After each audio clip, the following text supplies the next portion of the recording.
warning. Spoilers for Black Panther, Infinity War and whatever else below. Just a couple of months ago, yeah, it was that recently, Black Panther was obliterating the box office.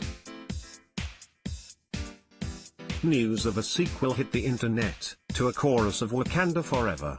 Then Avengers, Infinity War happened, and Forever wasn't what it used to be. In perhaps the most unexpected of many expectation-destroying moments in the new film, the king himself, T'Challa, Chadwick Boseman, crumbles to ashes as a result of Thanos, Josh Brolin, and his widely analyzed finger snap. We were all like, Wakanda movie is this? Nate Moore, a development and production executive at Marvel Studios, as well as a producer on Black Panther, recently told HuffPost that he learned a while ago that Infinity War directors Anthony and Joe Russo planned to kill off T'Challa.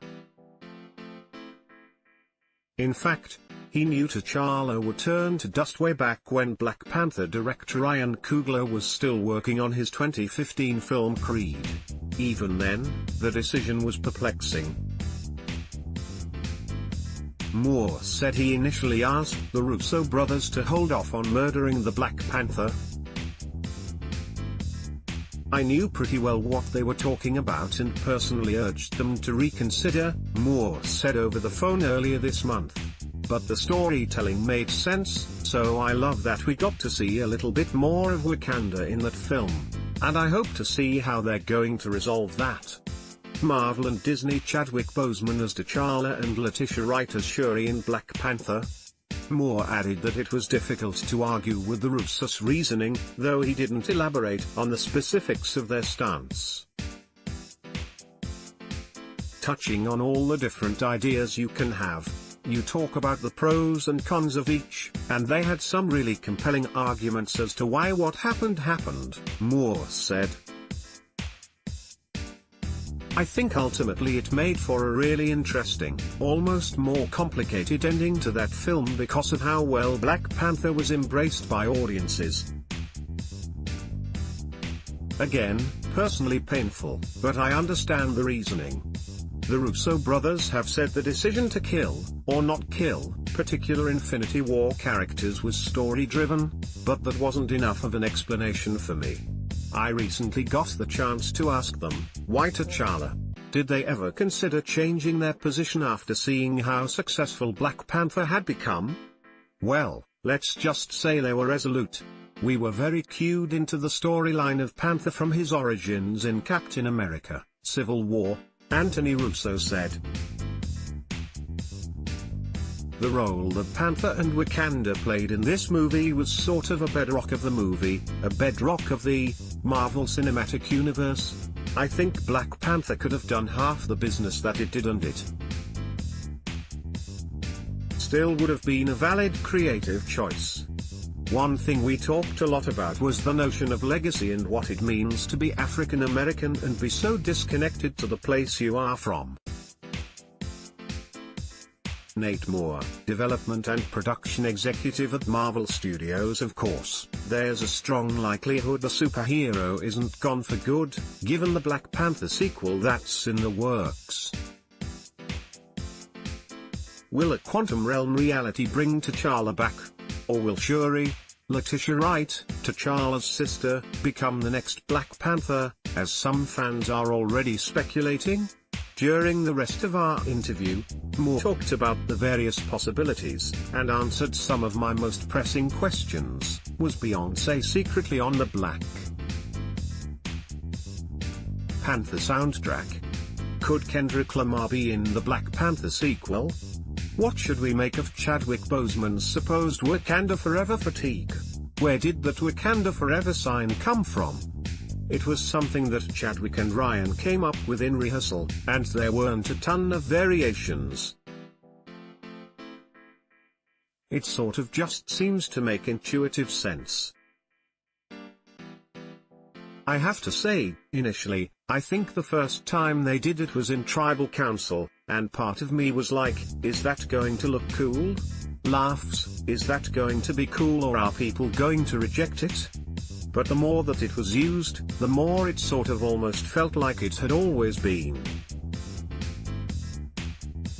It's one of those decisions you always forget when it happened, and it just felt so natural and so a part of the fabric of the movie. Chadwick, I think, because he developed it with Ryan, owns it.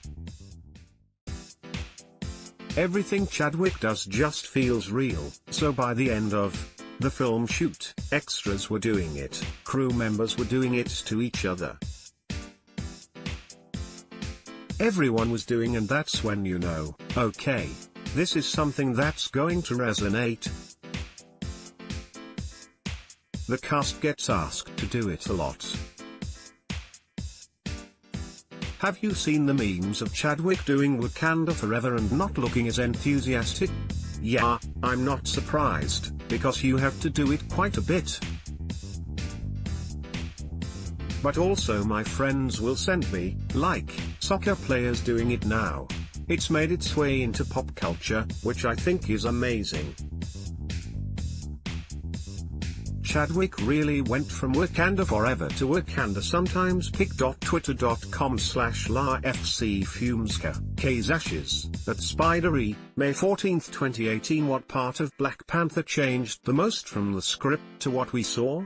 The adventure outside of Wakanda used to be much longer. After they went to Korea, they went a couple of other places. T'Challa, Nakia and Okoye went, and sort of explored the theme of what it means to be African and African American in the world a bit more. We just had to pare back honestly because of the amount of time we knew the film would take, even with just what you saw on screen. There were definitely some great story ideas that we had to leave on the table, and hopefully we get to revisit someday, just to keep the story as focused as possible on T'Challa and Killmonger. I think there are even sequences we boarded that were super cool that we didn't have time for, and that's a good sign on my end when you have too much story. Kendrick Lamar said he wanted to be a villain in the sequel. I mean, what do you think? Laughs, that would be amazing. I love Kendrick Lamar, and his music is such a big part of the film. Yeah, I think if it's right, it's right. We can do a lot worse than Kendrick Lamar in one of our films. There was a rumor Beyoncé was secretly on one of Kendrick Lamar's tracks. Can we finally put that to rest? You can finally put that to rest. That is not true. Why do you go to that wide shot at the end when Killmonger dies? One thing we talked a lot about was the notion of legacy and what it means to be African American and be so disconnected to the place you are from. That wide shot and that scene with T'Challa and Killmonger at the end was really about Killmonger appreciating this place that he almost felt like he was never going to go to, and seeing the sunset that his father promised him years before, and passing on almost peacefully, as violent as that final act was. Sort of being reunited with his ancestry in that final moment and pulling back that wide to get the peace of that, the restfulness of that, even though it is him saying goodbye. We thought that was really interesting. Wakanda is a beautiful place, and for him to be at rest there was sort of fitting, even though he is the villain. Even though his message was wrong, it is time for him to be at rest. I was kind of pulling for Killmonger to make it through. A lot of people were, which I think is the sign of a great villain, someone you can identify with, who has a real point of view that is not I want to take over the world or I want all the money in the world, but is about something thematic. Again, that is something that Ryan Coogler pitched. That is something he should get full credit for, and I think is partially why the film resonates so much. you can see both sides. For the first time, what I thought was interesting is the notion that Killmonger actually changes T'Challa. The notion that the hero learns from the villain and changes because of the interaction with him is really powerful, and I don't think something that we have done. With T'Challa gone, everyone's already speculating about Shuri taking over as Black Panther. What do you think? That's what I think is so great about comics and the Marvel Cinematic Universe. As you know, the notion of Black Panther is a mantle almost as much as the character, so there's a lot of ways to explore great ideas for a Panther sequel that won't invalidate what happened in Infinity War, and that gets us excited, just the breadth of stories you can tell, which is great. This interview was lightly edited for length and clarity. Black Panther is out now on DVD and digital.